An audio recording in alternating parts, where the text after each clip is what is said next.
Hello, good evening friends. তো আমি আমার একটা লং ভিডিওতে তোমাদের কিভাবে কালাকাঁদ সন্দেশ বানাচ্ছি সেটা শেয়ার করছিলাম। তো ওটা আমি পুরো না কাটাকাটি করেই সরাসরি পুরো ভিডিওটাই তোমাদের সামনে দিয়ে দিয়েছি। তো ওটা অনেকটা লং হয়ে যাচ্ছে, সেই জন্য আমি একটা 3 মিনিটের শর্টে তোমাদের দেখিয়ে দিচ্ছি আমি কিভাবে কালাকাঁদ সন্দেশটা লাস্ট অবধি করলাম।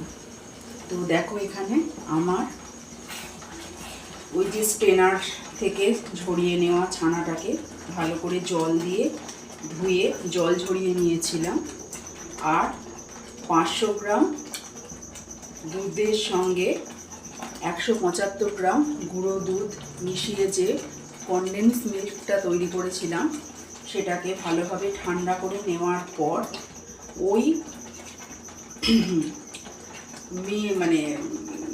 ছানাটার ওই দুধটার মধ্যে দিয়ে দিলাম, যেটা আমি কনডেন্স মিল্কের মতন বাড়িতেই বানিয়েছিলাম।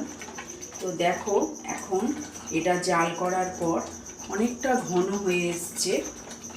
তো আর একটু আমি এটাকে ঘন করতে চাইছি, তোমরা নিশ্চয়ই দেখতে পাচ্ছ, আমি একটু কাছ থেকে দেখাচ্ছি।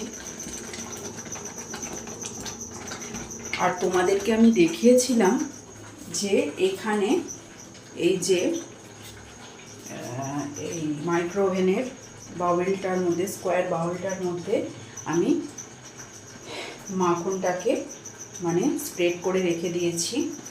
আর এখন আমি আরেকটু ঘন হয়ে যাবার পর এই জাল করা ছানা এবং কনডেন্স মিল্ক এর মতন যেটা আমি বাড়িতে তৈরি করেছিলাম সেটাকে ওই ট্রেটাতে সেট হতে দেওয়ার জন্য আমি 1 ঘন্টা দেব, এবং ঠান্ডা হয়ে যাওয়ার পর ওটা 1 ঘন্টা ফ্রিজে রাখবো।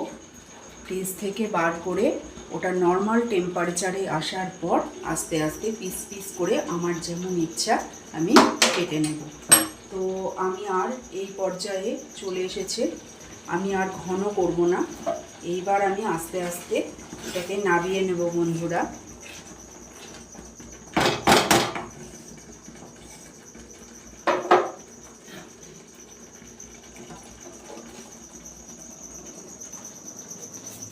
এই যে নাবিয়ে নিলাম, নিয়ে এখন আমি এইটার মধ্যে